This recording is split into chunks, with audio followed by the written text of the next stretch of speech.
इन परियों ने कैसे बदली एक इंसान की तकदीर, आइए देखते हैं। और पास वाले गांव में एक दर्जी रहता था। इसके 3 लड़के थे। दर्जी बहुत ही गरीब था। दर्जी के पास सिर्फ एक ही बकरी थी। तीनों लड़के इसी बकरी का दूध पीकर किसी तरह अपनी ज़िंदगी का गुजारा करते थे। वो बारी बारी इस बकरी को जंगल चराने के लिए ले जाया करते थे। कुछ अरसा ऐसे ही गुजर गया। जब बकरी का दूध कम पड़ने लगा तो जो बड़ा बेटा था उसने बाहर कमाने का सोचा।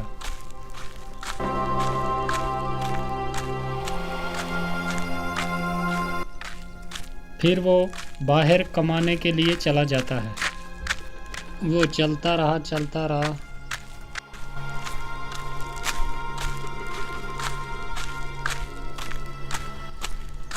फिर उसे चलते चलते रास्ते में एक व्यापारी मिला। व्यापारी ने लड़के से पूछा, अरे भाई ज़रा सुनो तो, कहाँ जा रहे हो तुम? मैं कहीं कामकाज ढूंढने जा रहा हूँ। हमारे घर के हालात कुछ अच्छे नहीं हैं। हम 3 भाई हैं और हमारे घर में सिर्फ एक ही बकरी है जिसका दूध पीकर हम जवान हुए, और आगे ज़िंदगी का गुजारा करने के लिए हमारे पास कुछ भी नहीं है। इसलिए उन तीनों में से बड़ा भाई मैं ही हूँ उनका, तो मैं कहीं कमाने जा रहा हूँ। अरे, आपकी तो बहुत दुखी कहानी है भाई। देखो मेरे पास काम है, मैं एक व्यापारी हूँ और ख़रीदो फरोख्त का काम करता हूँ। सामान खरीदता हूँ और बेचता हूँ। क्या मेरे पास नौकरी करोगे तुम? हाँ, क्यों नहीं। मुझे तो काम ही करना है। अगर आप मुझे काम पे रख लें तो इससे मुझे और अच्छा क्या चाहिए। ठीक है, तो आओ मेरे साथ चलो। ये बोलकर व्यापारी उसे अपने साथ लेकर चला गया। व्यापारी ने लड़के को अच्छे तरीके से खरीदने और बेचने का काम सिखा दिया। लड़का अपना काम बहुत ही बड़ी ईमानदारी के साथ, मेहनत के साथ करता। थोड़े दिनों में व्यापारी के काम को बहुत आगे बढ़ाकर ले गया और व्यापारी बहुत खुश हुआ उसकी मेहनत को देखकर उस पे बहुत खुश हुआ। और व्यापारी पहले से भी बहुत बड़ा अमीर हो गया। जब काम करते करते कई वर्ष गुजर गए तो एक दिन लड़के ने व्यापारी से कहा, मालिक मुझे छुट्टी चाहिए कुछ दिन के लिए, मैं अपने घर जाना चाहता हूँ। काफ़ी अरसा गुजर गया है आपके पास काम करते करते, तो मैं सोचता हूँ कि एक बार उनसे मिलकर आ जाओ। हाँ, ठीक है, कल तुम्हें छुट्टी मिल जाएगी। तुम कल सुबह चले जाना, ठीक है। और हाँ, एक बात, तुम्हारी ईमानदारी के बदले मैं तुम्हें एक अजीब व गरीब गधा देता हूँ। ये गधा अपने साथ ले जाओ। इस गधे की खूबी ये है कि जब तुम इसके मुंह पर थैली बांध कर कहोगे उगल, तो ये सोना चांदी फौरन उगलेगा। चाहे थैली कितनी बड़ी क्यों ना हो, फौरन भर जाएगी। इससे तुम्हारा और तुम्हारे परिवार का अच्छे से गुजारा हो जाएगा। अरे मालिक, धन्यवाद, आपने इतनी अच्छी चीज़ मुझे दी। तो अच्छा, मैं चलता हूँ। लड़का गधे को लेकर खुशी खुशी घर रवाना हो गया। चलते चलते रात हो गई। लड़का एक जगह रुक गया और इधर उधर देखने लगा तो उसे एक मकान नज़र आया और उसने सोचा कि रात यहाँ ही रुक जाता हूँ, सुबह चला जाऊँगा। लड़का जब इस घर में गया तो वहाँ एक आदमी रहता था और उससे कहा, भाई साहब, मुझे रात काटनी है, क्या मैं रात रुक सकता हूँ आपके पास? हाँ भाई, क्यों नहीं, ये मुसाफिर खाना ही है। आने जाने वाले लोग जो भी होते हैं रात इधर ही रुकते हैं, आप भी रुक सकते हो, कोई दिक्कत नहीं। अच्छा, तो फिर भाई मेरे लिए अच्छा खाना लेकर आओ। जो आपके पास सबसे अच्छा खाना है वो लेकर आओ मेरे लिए। लड़के ने अच्छे पकवान मंगवाए, अच्छे खाने जो उसके पास थे। ठीक है, तुम इधर आराम करो, मैं तुम्हारे लिए खाना लेकर आता हूँ। अरे ये लो, तुम्हारे लिए खाना आ गया, अब खाना खाओ और आराम के साथ सो जाओ। खाना खाने के बाद उस लड़के ने कुछ सोने के टुकड़े उस आदमी को दे दिए और वो बड़ा खुश हुआ और सोचने लगा कि ये सोने के टुकड़े इसके पास कहाँ से आए। हो ना हो, लेकिन इस गधे में कोई खूबी ज़रूर है। ये सोचकर वो आदमी जागता रहा। जब लड़का सो गया, उस आदमी ने वो गधा चुरा लिया और उसकी जगह दूसरा गधा आनकर बांध दिया। लड़का सुबह उठा और उसने गधा साथ लिया और चल दिया। लड़के को कोई पता नहीं था कि उसका असली गधा जो अपना था वो चोरी हो गया। जब वो खुशी खुशी घर पहुंचा तो उसे देखकर उसका बाप और भाई जमा हो गए और खुशी खुशी बातें करने लगे। फिर बाप ने बेटे से कहा, बेटा परदेश में क्या क्या सीखा? पिताजी, व्यापार का काम सीखा, खरीदने और बेचने का काम सीखा। मैं एक व्यापारी के साथ नौकरी करता था। अच्छा, अरे वाह। फिर हमारे लिए क्या लाए हो? मैं आपके लिए ये गधा लाया हूँ। अरे बेटा, गधा लाने की क्या ज़रूरत थी? ऐसे सैकड़ों गधे यहाँ मारे मारे फिरते हैं। नहीं पिताजी, ये कोई मामूली गधा नहीं है। इसमें बहुत ही एक खूब बात है। वो क्या खास बात है बेटा, ज़रा हमें भी तो बताओ। पिताजी, इसमें खास खूबी ये है कि इस गधे के मुंह पर अगर एक थैली बांध दो तो इसको बोलो उगल, तो ये फौरन सोना चांदी उगलता है। और थैली कितनी बड़ी हो फौरन भर जाती है। तो ये एक जादुई गधा है। जब ये बात बेटे ने बोली तो बाप उसकी तरफ बड़ा शक की नज़रों से देखता रहा और सोचता रहा कि ये क्या बोल रहा है, क्या ये सच हो सकता है। आखिरकार लड़के ने अपने बाप का शक दूर करने के लिए अपने भाइयों को पास खड़े बुलाया और लड़के ने उस गधे के मुंह पर थैली बांध दी और कहा उगल। लेकिन गधा जहाँ का तहाँ वहीं खड़ा रहा। लड़के ने कई बार बार कहा कि उगल, लेकिन नतीजा कुछ भी ना निकला। थैली जैसे ही खाली थी वैसे की वैसे ही रही और गधा चुपचाप खड़ा रहा। और लड़के की समझ में आ गई बात कि जहाँ मैं रात ठहरा था उस आदमी ने ज़रूर उस गधे मेरे को चोरी कर लिया और उसके बदले मुझे ये दूसरा गधा दे दिया। और लड़का बाप के और भाइयों के सामने बहुत शर्मिंदा हुआ।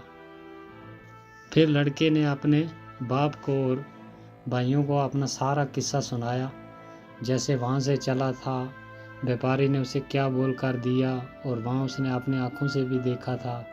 फिर वो जहाँ रात रुका और उसके साथ क्या हुआ, सब हाल सुना दिया अपने बाप को और भाई को। ये सुनकर तो अब दूसरे भाई ने सोचा कि अब मेरी बारी है, मैं कहीं कमाने जाता हूँ। तो वो निकल जाता है सफ़र पर। वो बराबर कई दिन चलता रहा।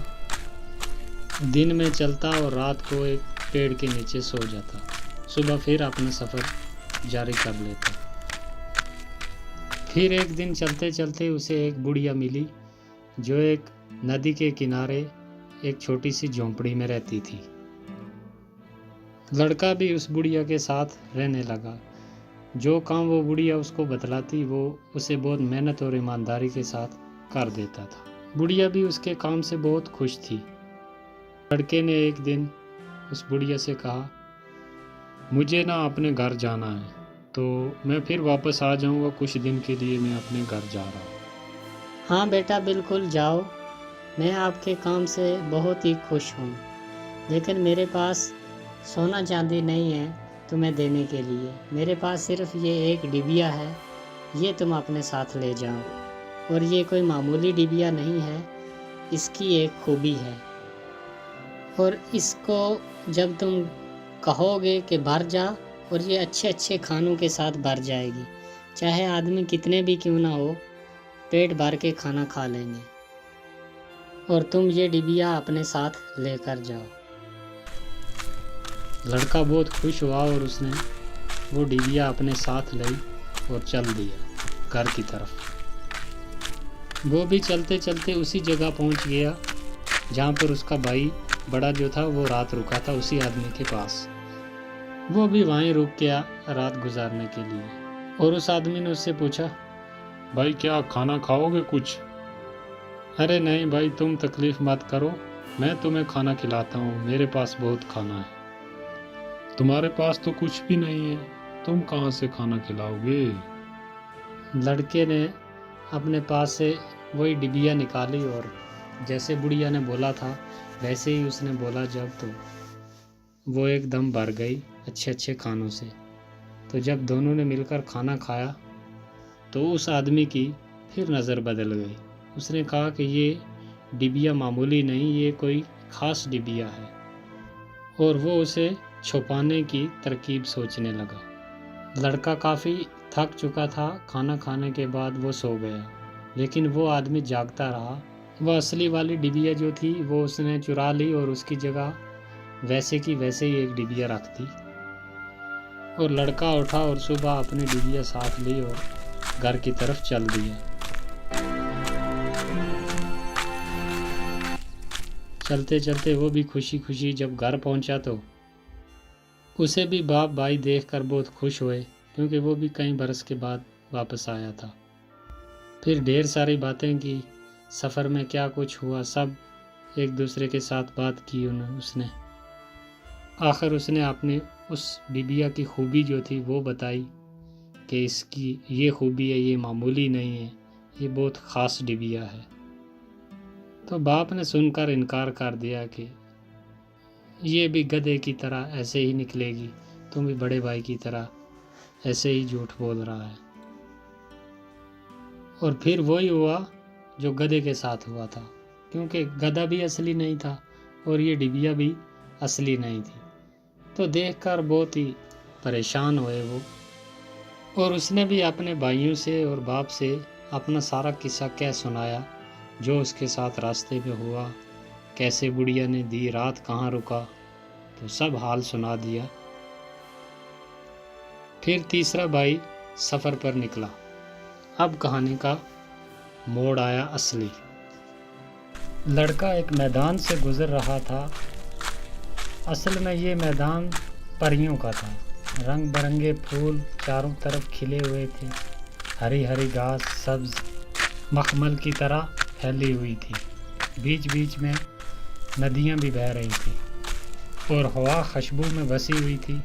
लड़का थोड़ा आराम करने के लिए ठहर गया वहाँ पर। हवा की मस्त खुशबू ने आँखों में नींद भर दी और वो जल्दी ही एक फूल के नीचे सो गया। लड़का अभी सोया ही था कि नीलम परी जो उस फूल पर रहती थी वो उतरी और लड़के को हवा में उड़ा ले गई। दूसरे दिन लड़के ने अपने आप को बहुत ही घने जंगल के बीच पाया। वो कहाँ है या कैसे आया, अभी इन बातों को सोच ही रहा था कि सारा जंगल तरह तरह की आवाज़ों से गूंज उठा और देखते ही देखते एक लाल रंग की रोशनी पूरे जंगल पर फैल गई। और लड़का बहुत परेशान हुआ और बार बार सोचा, लेकिन उसे कुछ समझ ना आया।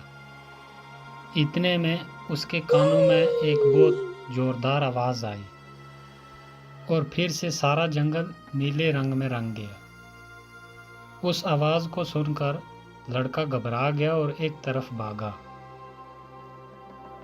उसके भागने पर जंगल की सब परियां हंस पड़ी। दरअसल बात यह थी कि परियां लड़के के साथ खेल रही थीं।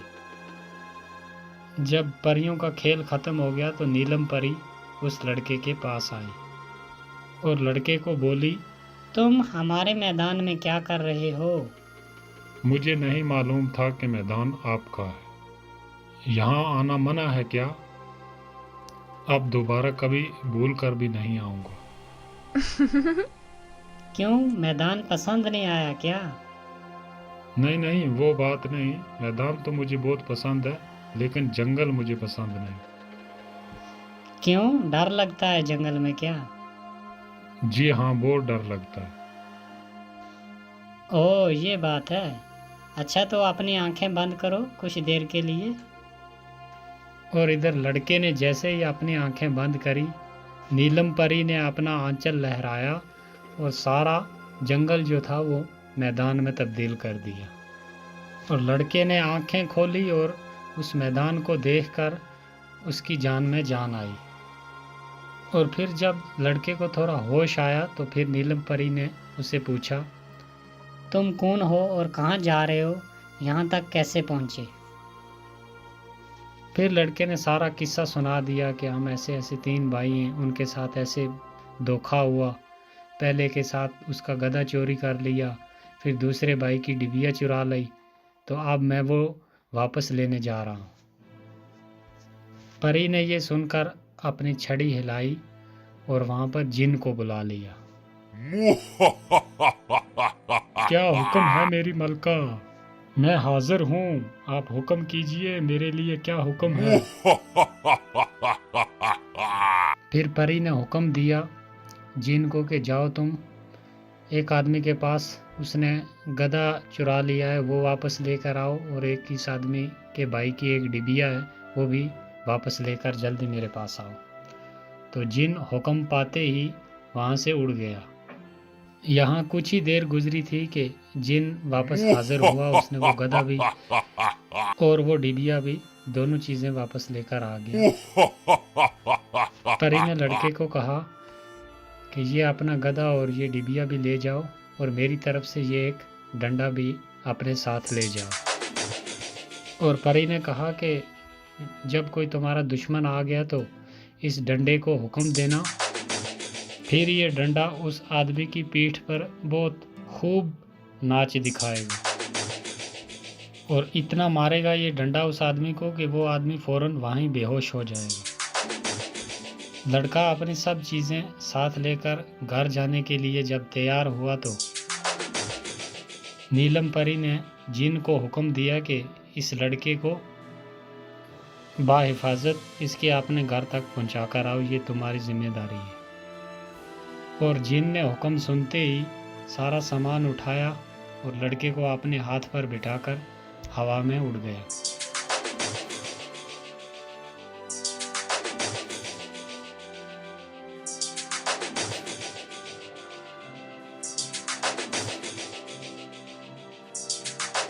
जब सारा सामान लेकर घर पहुंचा तो घर वाले भी बहुत खुश हुए, और वो भी उसके आगे अपनी खुशी खुशी ज़िंदगी गुजारने लगे। तो दोस्तों, कहानी अच्छी लगी तो वीडियो को लाइक करें और चैनल को एक बार ज़रूर सब्सक्राइब करें।